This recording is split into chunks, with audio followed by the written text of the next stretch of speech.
दिल्ली की एक सड़क, तेज रफ्तार स्कॉर्पियो और एक ऐसी टक्कर जिसने एक परिवार की दुनिया उजाड़ दी। लेकिन इस दर्दनाक हादसे के बाद सबसे चौंकाने वाली बात क्या है? आरोपी नाबालिग के पिता का बयान, मेरे बेटे ने तो भोलेपन में चाबी उठा ली थी। और दूसरी तरफ पीड़ित की मां का रोता हुआ वीडियो, जिसमें मां फफक कर कह रही है, मेरे बेटे को इंसाफ दिलाओ, कोई मेरी मदद करो। हम बात कर रहे हैं दिल्ली के द्वारका सेक्टर 9 में उस भयावह हिट एंड रन केस की, जहां 23 वर्षीय साहिल धनशेरा को तेज रफ्तार स्कॉर्पियो ने टक्कर मार दी। टक्कर इतनी भीषण थी कि युवक की मौके पर ही मौत हो गई। पूरी कहानी का सबसे दर्दनाक हिस्सा है उस मां की टूटती हुई आवाज, जिसकी आंखों में सिर्फ एक सवाल है, मेरा बेटा क्यों? हादसे के बाद सोशल मीडिया पर एक वीडियो वायरल हुआ जिसमें मृतक की मां फूट फूट कर रो रही है। मैं ईना साहिल धनेश्वरा की mother, single parent.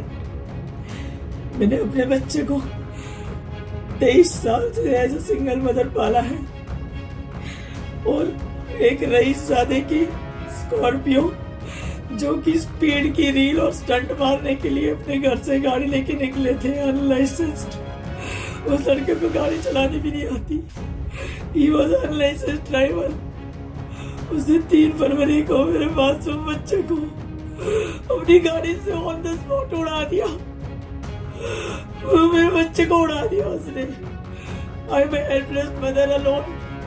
I request all media and people of Dwarka to come forward to help me, please. I request, I beg as a mother, please save your children. Please save your children and help me also. Please come forward.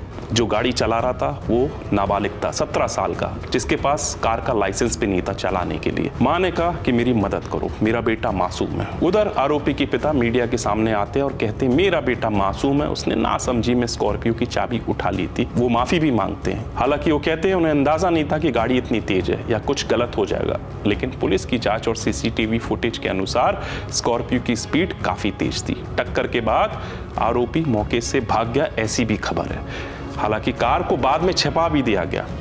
ये बातें पिता के बयान पर और सवाल खड़े कर देती है। क्या ये वाकई भोलेपन में उठाई गई चाबी थी या फिर ये एक साफ लापरवाही का मामला है? पिता ने कहा वो बोर्ड परीक्षा में बैठ रहा है, 7 मार्च को परीक्षा खत्म होती सरेंडर करेगा। इस बयान ने बहस छेड़ दी है। क्या किसी की जान चली जाए और आरोपी परीक्षा देकर बाद में सरेंडर करे? क्या कानून सबके लिए बराबर है? क्या पीड़ित की मां को इतना लंबा इंतजार करना पड़ेगा? और सबसे बड़ा सवाल, क्या रोती हुई मां के आंसू को कभी इंसाफ मिलेगा? पूरे केस ने फिर एक बार नाबालिग ड्राइविंग, सड़क सुरक्षा, कानूनी ढील और पेरेंट्स की जिम्मेदारी पर बड़े सवाल खड़े कर दिए। अब पूरे देश की नजरें 7 मार्च पर टिकी है कि आरोपी किशोर सच में सरेंडर करेगा और क्या इस मां को आखिरकार न्याय मिलेगा?